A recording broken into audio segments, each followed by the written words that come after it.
Hello, I'm Nancy. Welcome to my channel. I'm using these meditation videos to encourage you to get spiritual principles out of your mind and down into your heart, into your spirit.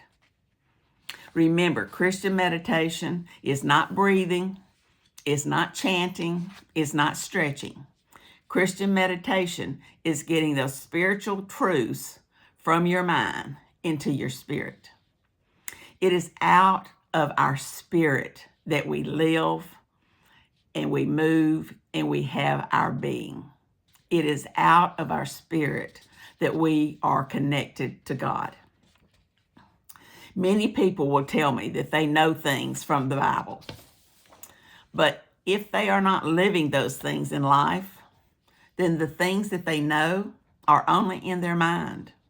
And things in your mind, for the most part, do not have a lasting effect on the quality of life that you live while you're here on earth. Today, I want to talk to you about eternity. I have not always had this revelation about eternity. I think I began to study about it and meditate on it when I began prison ministry on death row 30 years ago. I took my calling to heart.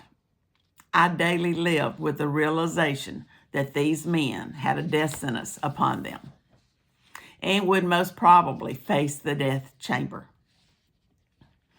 I couldn't do anything about their crimes or their sentences, but I could do something about their futures, their future after the chamber.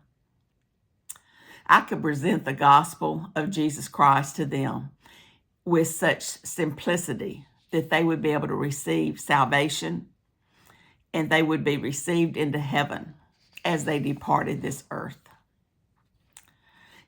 If you missed my video recently about spirit, soul, and body, I suggest that you check it out for more understanding as a mankind, as a three-part being.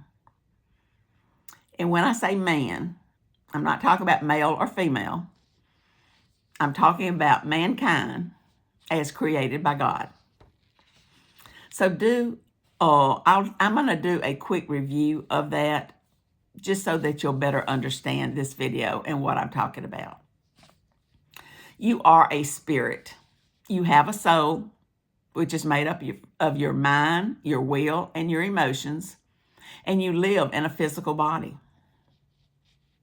1 Thessalonians 5:23 says, I pray God, your whole spirit, soul, and body be preserved blameless unto the coming of our Lord Jesus Christ.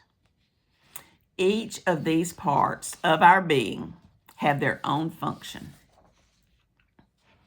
Whichever you focus upon, your spirit man or your physical body, that is what the soul will follow after.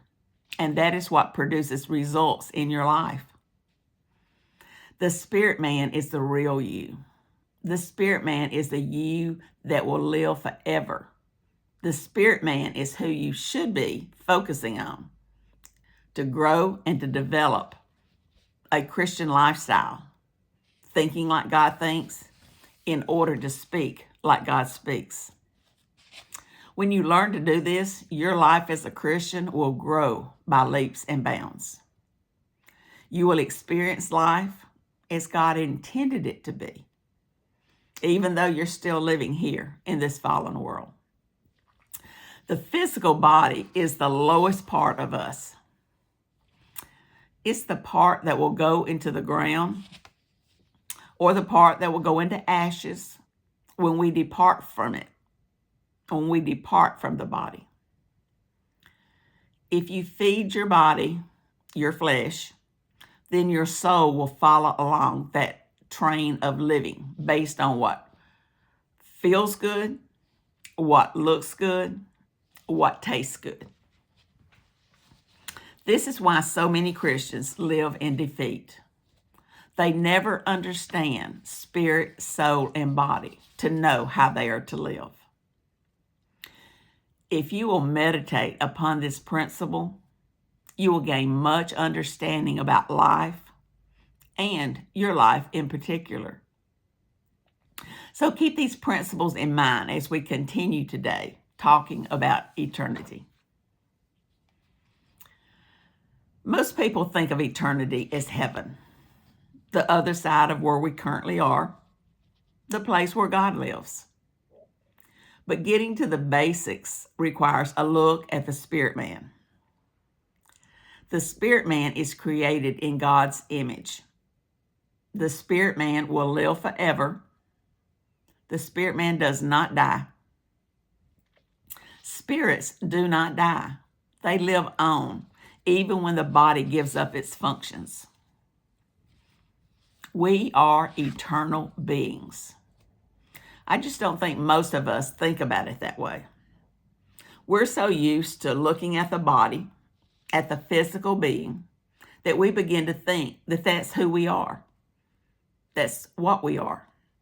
But there's nothing further from the truth. Eternity goes on and on and on and on. And may I say it again? It goes on and on and on and on. Eternity for mankind started when God created us. Eternity for me started when I was created in my mother's womb. And eternity will continue for me when I depart this body for better surroundings. The thing each of us does control is where our eternity will be spent. And that decision is made personally. We either accept Jesus as being raised from the dead, as being our Lord, or we do not. It's up to us to make our own decision.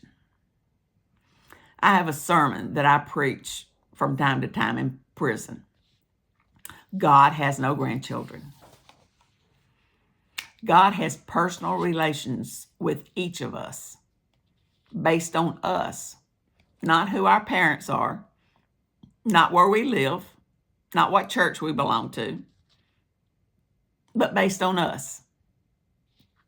That relationship can begin anywhere once you have a revelation of God and who He is. Personally, I was in my own little living room, holding the children's Bible that I had received in Sunday school. Many walk the aisle to present themselves before the church family to make their declaration of faith in Jesus. Some attend a revival service and realize that they have never accepted Jesus before. There is a no one-size-fits-all when it comes to salvation. Many of my inmates have been alone in their cells when they've asked Jesus into their hearts. Many of them found Jesus in the desperation of arrest and lockup. I heard one testimony where the guy was strapped to a gurney in the mental ward of a jail. He cried out to the God he had been serving since childhood. He got no response. So he thought, what about this Jesus guy that I've been hearing about? I wonder if he will hear me. So he cried out to Jesus. And yes, you're right, Jesus showed up. My principle here is that we are eternal beings. It's just where we will spend that eternity that matters. And the choice is up to each of us. Heaven is a real place. It's a place of light and life. It's a place that Earth's creation was based upon, and it's ours for the having. Our part is to accept God's provision in the person of Jesus, and we shall be saved. The other side of eternity is with the enemy of the Most High God. It is with that fallen angel, Lucifer, the devil, Satan, and all who have followed after him. It is while in the physical body that we make the decision where we will spend eternity. We cannot pray someone out of darkness and into the light of God. We cannot make this decision for anyone else. We cannot offer ourselves up in their place so that they might be saved. All we can do is to present the simplicity of the gospel and allow them to accept it. I believe the realization that we are already living in eternity will help us in our lives. It will help us to keep focused on what's important. It will help us to keep on task to the assignment that we have from God. It will help us to in presenting the gospel wherever we go, whenever we go. Meditate upon eternity. Think about the other side. It's our future, and we'll be living there one day soon. I challenge you this week to begin to meditate on eternity. Think of yourself as more than just your body. Think about the real you, as you will be when you step out of the body and step over into heaven. What a glorious day. If you're enjoying my videos, do me a favor. Please subscribe and check out each of my playlists when you have a chance. Thank you for watching today, and we'll be together again soon.